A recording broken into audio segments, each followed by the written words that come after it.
Hey everybody, this is George Whittam reporting for Whittam's World. It's going to be a quickie one this week. I'm not at my usual location, so I'm just going to cut this one fast and get info out as quickly as I can. Greg Kleist writes, if you have a choice between using an interface with a USB connection versus a FireWire connection, does it really make any difference which one you go with? And he says I'm using a Mac, of course. Good question, and I'm glad you specified which computer. So FireWire was an audio interface, well actually it's a universal interface that was either developed or co-developed by Apple many years ago.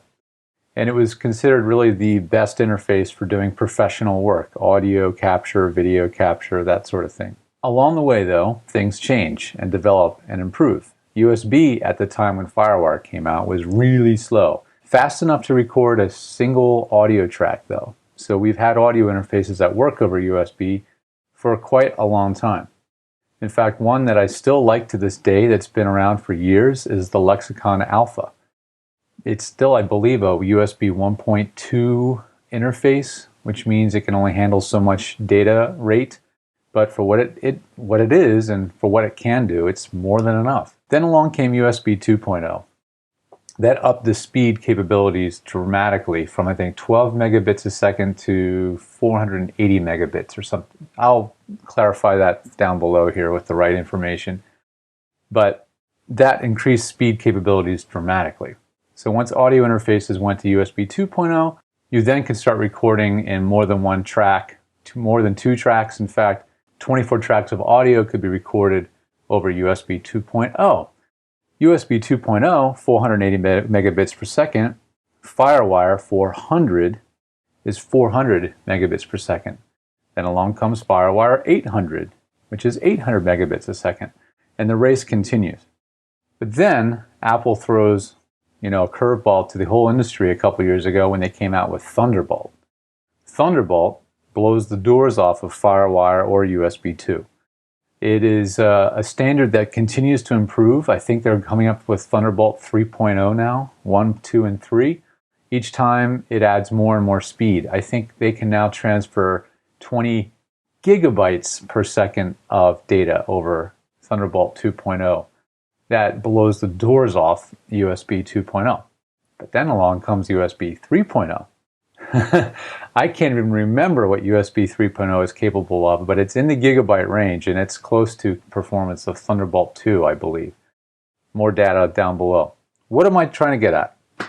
What I'm getting at is, since USB 1.2 came out, I believe it was, we've been recording over USB no problem. It's just as we increase our speed, we can increase the number of tracks we can record.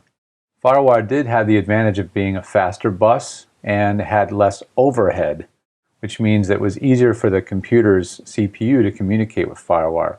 And so now what Thunderbolt is doing is taking that sort of basis of FireWire and baking it into Thunderbolt. And Thunderbolt's sort of like the next generation of FireWire. And in fact, it's actually backwards compatible. The thing is, Thunderbolt audio interfaces are generally a lot more expensive. A Thunderbolt interface nowadays would start at least $300–400 probably. But why bother? Well, the thing that a Thunderbolt interface can do is give you much lower latency. That means that if you want to record yourself and monitor yourself through, say, Pro Tools, which most of you don't need to do, but if you did want to do that, you can do that with extremely low latency using a Thunderbolt interface because it's so fast, the round-trip signal can get back to you very, very fast. In most cases, less than 5 milliseconds round trip. Again, not necessary for the vast majority of you recording voiceover, but that's what it's capable of doing. Somewhere along the way, FireWire started to become less reliable on the Mac. I used to love the Echo Audio Fire 2 as a really great tube in, tube out, line in, line out interface for recording FireWire on Mac. But somewhere along the way, probably about after Lion, it started to get really unreliable.